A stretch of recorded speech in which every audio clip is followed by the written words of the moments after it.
Hi நண்பா, நம்ம இன்றைக்கி பேரிச்சம்பழம் வச்சு எப்படி கொழுக்கட்டை பண்ணலாம் அப்படிங்கிறத பார்க்கலாம். ஃபர்ஸ்ட் ஆஃப் ஆல் அடுப்பு ஆன் பண்ணிக்கோங்க. ஒரு கப் அளவுக்கு தண்ணி ஆட் பண்ணிக்கோங்க.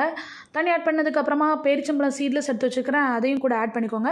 ஆட் பண்ணதுக்கப்புறமா ஒரு லிட் போட்டு மூடி வச்சுருங்க. இன்னொரு அடுப்பு ஆன் பண்ணிக்கோங்க. அடுப்பு ஆன் பண்ணிவிட்டு அதில் ஒரு பேன் வச்சுக்கோங்க. பேன் வச்சுட்டு ஒரு கப் அளவுக்கு தண்ணி ஆட் பண்ணிக்கோங்க. தம்மா துண்டு உப்பு, 2 ஸ்பூன் கீ ஆட் பண்ணிக்கோங்க. ஆட் பண்ணிவிட்டு அதை நல்லா கொதிக்க விடுங்க. இன்னொரு பக்கம் இந்த அடுப்புக்கு வாங்க. பேரிச்சம்பழம் வெந்துருச்சு அப்படின்னா பேரிச்சம்பழம் வெந்ததை ஆஃப் பண்ணிக்கலாம்.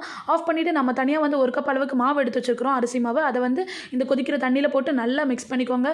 கொழுக்கட்டை மாவு பதத்துக்கு வர்ற வரைக்கும் நல்லா கலரி அதை ஒரு பக்கம் எடுத்து வச்சுக்கோங்க. இன்னொரு பக்கம் பேரிச்சம்பழத்தை அரைச்சி எடுத்து வச்சுருக்கிறேன். இன்னொரு அடுப்பில் பேன் போட்டு 2 ஸ்பூன் நெய்யை விட்டுட்டு அந்த பேரிச்சம்பழத்தை அரைச்சி வச்சுருக்கோம் இல்லையா, அதையும் கூட ஆட் பண்ணிக்கிறேன். ஆட் பண்ணிவிட்டு நான் தனியாக நாட்டு சக்கரை வந்து 1/4 கப் அளவுக்கு எடுத்து வச்சுருக்கிறேன். அந்த 1/4 கப் அளவு நாட்டு சக்கரையும் போட்டு நல்லா கிளறி விடுங்க. நல்லா கிளறிக்கிட்டே இருக்கணும், எப்பவுமே கிளறதை விட்டுறாதீங்க. அதுக்கப்புறமா வந்துட்டு நீங்கள் வந்து 1/2 கப் அளவுக்கு தேங்காய் துருவல் எடுத்து வச்சுக்கோங்க. தேங்காய் துருவலையும் அதில் போட்டு நல்லா ஆட் பண்ணி கிளறிட்டே இருங்க. கிளறதை விட்டுறாதீங்க ஃப்ரெண்ட்ஸ். ஹல்வா பதத்துக்கு வர்ற வரைக்கும் கிளறிட்டே இருங்க. எல்லாத்தையும் கிளறிட்டு ஆஃப் பண்ணி வச்சுக்கோங்க.